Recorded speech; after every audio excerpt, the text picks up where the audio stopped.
الہ الا اللہ پڑھو لا الہ الا اللہ پڑھو لا الہ اللہ یا سرور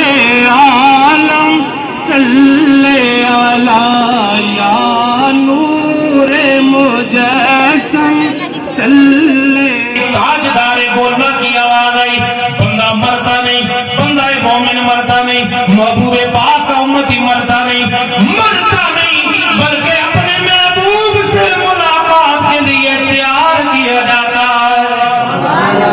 اور قبر میں اس کا کیا معاملہ ہوتا ہے؟ فرمایا پیر مہر علی شاہ صاحب اور پیر نصیر الدین شاہ نصیر رحمۃ اللہ علیہ، آپ کیا خوبصورت نقشہ کھینچتے تھے کہ قبر میں جب بندہ جاتا ہے تو سوالات و جوابات، اس کے بعد فرمایا ہوتا کیا ہے، میرے کریم آقا صلی اللہ علیہ وسلم تشریف لاتے ہیں، اور تشریف لانے کے بعد جو منظر ہوتا ہے اس کو پیر نصیر الدین شاہ صاحب رحمۃ اللہ علیہ کی زبان میں بیان کرو کہ ایک شکل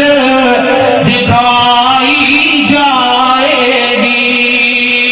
تصدیق کرائی جائے گی، تصدیق کرائی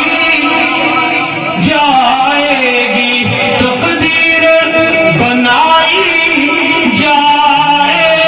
گی، پڑھو لا الہ الا اللہ، کوئی زبان خاموش نہ رہے، پڑھ لو لا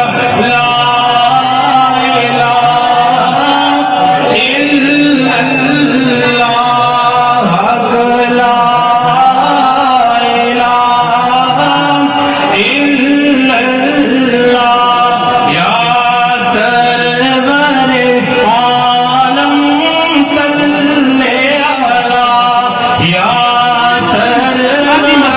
اللہ تعالیٰ کے فرشتے اٹھا رہے ہوں گے، آج اللہ تعالیٰ کی رحمتوں کے انوار اور تجلیات ان کے جنازے کے اوپر نازل ہو رہے ہوں گے، اس دعا کے ساتھ کہ انہوں نے اتنا عرصہ اتنی زندگی اس علاقے کے اندر گزاری، اور بحیثیت انسان اگر ان سے کوئی غلطی خدائی کمی رہ گئی ہو، کسی کی کبھی دل لگاری ہوئی ہو۔ بگنوتر کے امام و خطیب حضرت علامہ مولانا قاضی مسعود الرحمان صاحب کی